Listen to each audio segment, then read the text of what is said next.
अष्टांग योग केवल एक व्यायाम नहीं है बल्कि एक कला है जो जीवन को अनुशासित और संतुलित बनाती है। अष्टांग योग का पालन करने से शरीर स्वस्थ, मन शांत और आत्मा शुद्ध होती है।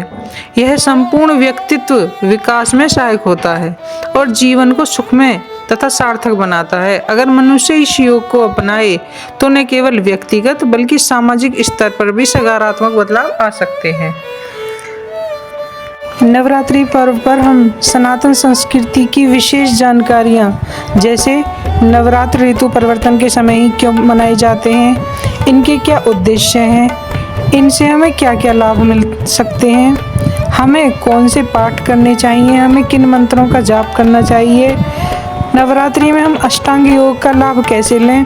यदि ये सब जानकारियाँ आपको पसंद आ रही हैं तो हमारी वीडियो को लाइक करें, अपने दोस्तों के साथ शेयर ज़रूर करें, हमारे चैनल को सब्सक्राइब कर बेल आइकन को प्रेस करें, इससे आपको हमारी आने वाली वीडियो का नोटिफिकेशन मिलता रहेगा। तो चलिए वीडियो शुरू करते हैं। नवरात्रि पर्व के दौरान अष्टांग योग के यम नियम को अपनाना चाहिए। यम वे नैतिक सिद्धांत हैं जो व्यक्ति को समाज में संयम और अनुशासन के साथ जीने की प्रेरणा देते हैं। ये 5 नियम हैं। नंबर 1 अहिंसा, किसी भी प्रकार की हिंसा से बचना, चाहे वह विचारों की हो, वाणी की हो या कर्मों के द्वारा हो। नंबर 2 सत्य, सत्य का पालन करना चाहिए और हमेशा झूठ से बचने की कोशिश करनी चाहिए। अस्तेय, चोरी न करना और ना ही किसी का हक छीनना। चौथा ब्रह्मचर्य, अपनी इंद्रियों पर नियंत्रण करना और संयम पूर्वक अपना जीवन जीना चाहिए। अपरिग्रह, अनावश्यक संग्रह से बचना चाहिए, लोभ और लालच से हमेशा दूर रहना चाहिए। नंबर 2 है नियम, यह हमें आत्मनियंत्रण और अपने प्रति कर्तव्य का बोध कराता है।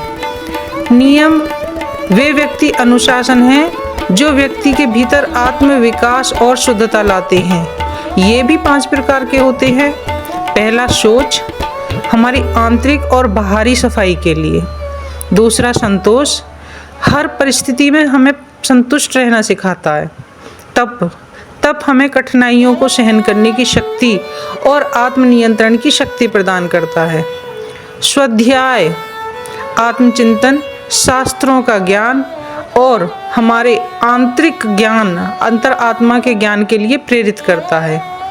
ईश्वर प्रणिधान, हमारे अपने सभी कर्मों को ईश्वर को समर्पित करना और हमेशा उस परमात्मा के प्रति भक्ति भाव रखना ही ईश्वर प्रणिधान कहलाता है।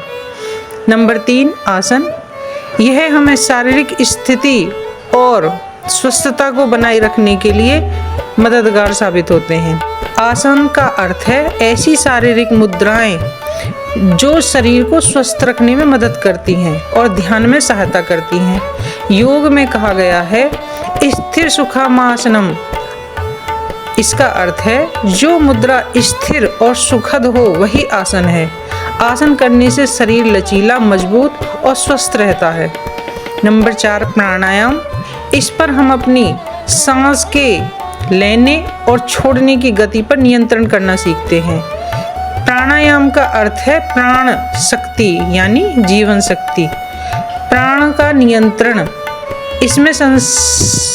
इसमें सांसों की गहराई से लेना और छोड़ना और रोकना शामिल है। इसके भी 3 चरण हैं।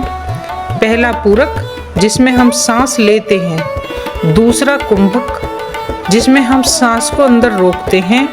तीसरा है रेचक, जिसमें हम सांस छोड़ते हैं। प्राणायाम मन को एकाग्र और शुद्ध और शांत करता है। नंबर 5 प्रत्याहार, अपनी इंद्रियों पर नियंत्रण करना सीखते हैं हम प्रत्याहार के द्वारा।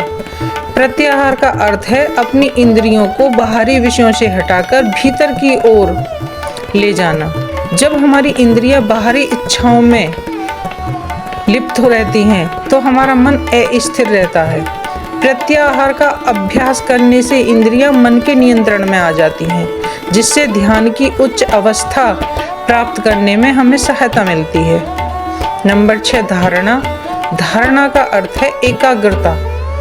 धारणा का अर्थ मन को किसी एक स्थान, वस्तु या विचार पर केंद्रित करने से है, जैसे किसी मंत्र का जाप करने का अभ्यास करना, किसी ज्योति या बिंदु पर ध्यान केंद्रित करना, किसी विशेष विचार पर ध्यान देना।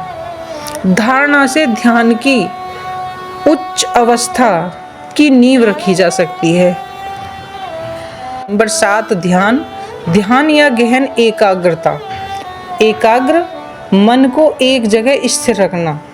ध्यान का अर्थ है लगातार एक ही विचार या वस्तु पर केंद्रित रहना। ध्यान मन को शुद्ध, शांत और शक्तिशाली बनाते हैं। योगश्चित्त वृत्ति निरोधा, जिसका अर्थ है योग चित्त की वृत्तियों को रोकने की प्रक्रिया है।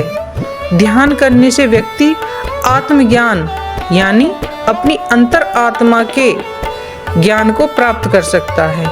नंबर 8, समाधि।